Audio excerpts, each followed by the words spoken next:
오늘의 10분 말씀 시편 37편 23절부터 40절까지입니다. 시편 37편은 악인의 길과 의인의 길에 대해 말하고 있습니다.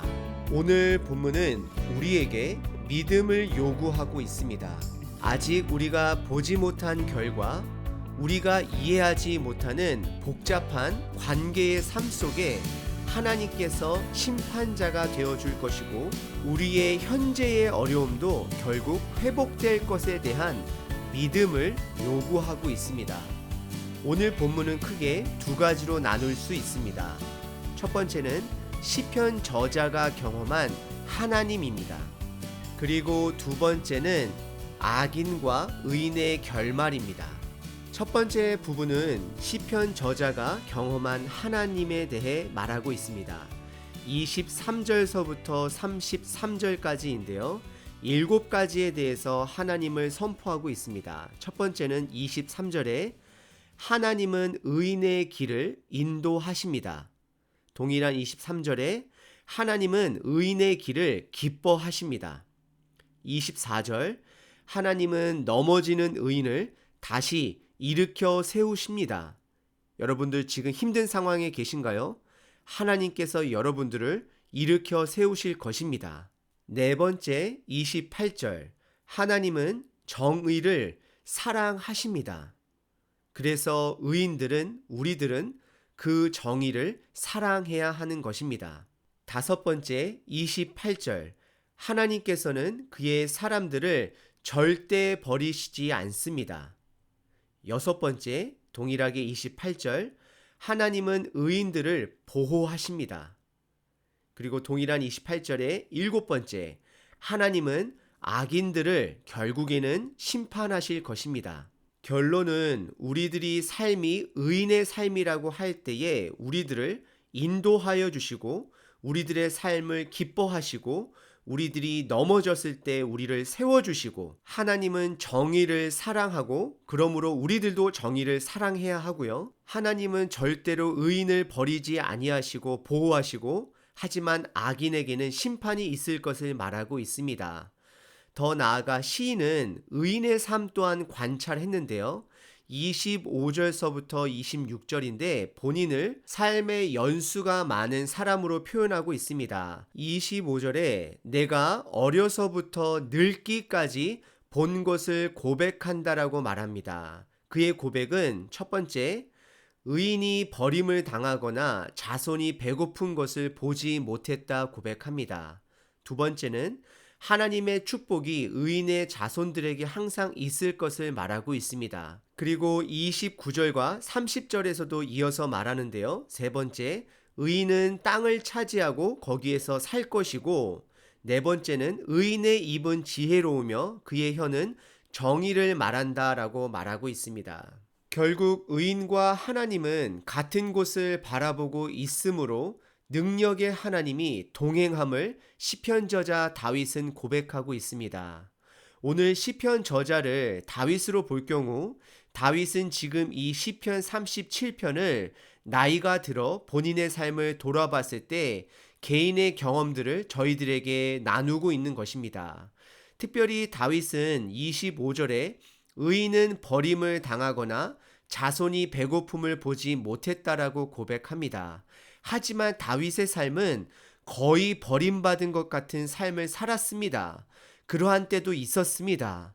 가드왕 앞에서 미친 척하며 살아남아야 할 때도 있었습니다. 그리고 배가 너무 고파 제사 음식을 구걸할 때도 있었습니다. 하지만 다윗은 삶의 모든 것을 다 지나고 나서 보니 결국 하나님께서 그를 선한 길로 인도했고, 본인 또한 끝까지 하나님만을 붙들고 산 삶은 복된 삶이라는 것을 고백하며 27절에 악에서 떠나 선을 행하라 말하며 삶의 선배로서 저와 여러분들에게 하나님과 동행하는 선한 삶을 살라 촉구하고 있습니다. 혹시 여러분들 현재 상황이 버림받은 것 같은 상황이신가요? 경제적으로 힘든 상황이신가요? 다음의 말씀을 붙드시고 조금만 더 견디시길 바랍니다. 고린도 후서 4장 9절 말씀입니다. 박해를 받아도 버림받지 아니하며 거꾸로 뜨림을 당하여도 망하지 아니하고. 고린도 후서 6장 10절입니다. 근심하는 자 같으나 항상 기뻐하고 가난한 자 같으나 많은 사람을 부요하게 하고 아무것도 없는 자 같으나 모든 것을 가진 자로다. 다윗은 저와 여러분들에게 지금 우리의 어려움의 끝은 회복이 있을 것을 인생의 선배로서 말하고 있습니다. 동시에 우리들 또한 우리 스스로를 상기해야 하는 것은 내가 하나님과 동행하는 의로운 삶을 살고 있는가를 점검해 보셔야 합니다. 그리고 두 번째 부분은 34절서부터 40절까지입니다. 악인과 의인의 결말입니다. 34절에 다윗은 하나님을 끝까지 바라보고 그의 선한 뜻대로 끝까지 살아내라 말하고 있습니다. 그러면 언젠가는 땅을 차지하게 될 것을 말하고 있고 악인이 끊어질 것을 볼 수 있다라고 고백하고 있습니다. 이것은 그 당시 수많은 고초를 겪었던 다윗이 인생은 끝까지 살아봐야 하고 의인의 끝은 결국 땅을 차지한다 표현하며 그 당시 하나님의 최고의 약속인 땅을 강조하고 있습니다. 다윗은 하나님의 법도를 살아가는 사람들에게 삶 속에서 악인들이 잘 되는 것 같을지라도 끝까지 의의 길을 걷도록 지금 장려하고 있는 것입니다. 35절서부터 36절은 시편 1편에 나와 있는 시냇가에 심은 나무를 연상하게 하며 의인들이 시냇가에 심은 나무가 아닌 악인들이 시냇가에 심은 것처럼 그 나무가 잘 자라나는 것처럼 보일지라도 결국 그 나무는 없어질 것이라 말하고 있습니다. 내가 악인의 큰 세력을 본즉 그 본래의 땅에서 서 있는 나무잎이 무성함과 같으나 내가 지날 때에 시간이 한참 지나고 나서요 나중에 돌아가서 보니 그는 없어졌나니 내가 찾아도 발견하지 못하였다라고 오늘 시편 저자 다윗은 고백하고 있습니다. 때로는 하나님의 법도를 따라 살지 않는 자들이 더 잘 사는 것 같지만 결국 그들의 끝은 멸망을 말하고 있고 의인들로 하여금은 사는 동안에 악인의 잠시 형통함의 마음을 빼앗기지 말고 묵묵히 의인의 삶을 살라 권하고 있는 것입니다. 그리고 37절과 38절은 의인과 악인의 결말을 다음과 같이 설명하고 있습니다. 의인의 삶의 끝은 화평함이 있을 것이고 악인의 끝은 멸망이 있을 것을 다시 한번 강조하고 있습니다. 그리고 끝으로 39절과 40절은 의인과 동행하는 하나님을 강조하며 결국 의인들의 구원은 하나님이시고 결국 의인이 구원을 받는 이유는 그들이 항상 하나님을 의지한 까닭이라 말하고 있습니다.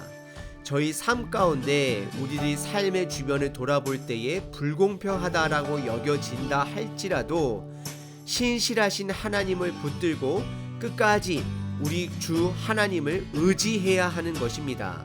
다시 한번 오늘 본문을 정리하자면 인생의 선배인 다윗이 오늘 시편 저자가 우리들에게 삶을 살다 보면 왠지 악인이 더 잘 형통하는 것 같고 하지만 그런다 할지라도 그 순간에 그러한 곳에 마음을 빼앗기지 말고 꾸준히 하나님을 의지하고 그분의 선한 뜻대로 살다 보면 의인으로서 인생 속에 잠시 또는 긴 시간 동안 찾아오는 고난과 어려움은 결국에는 평안함과 회복과 결국 구원까지 이어짐을 말하고 있습니다. 오늘 하루도 우리 삶의 상황이 어떠하든지 간에 나에게 주어진 것에 감사하며 오늘도 어제처럼 꾸준히 의인의 길을 걸어가시는 저와 여러분 되시길 바랍니다.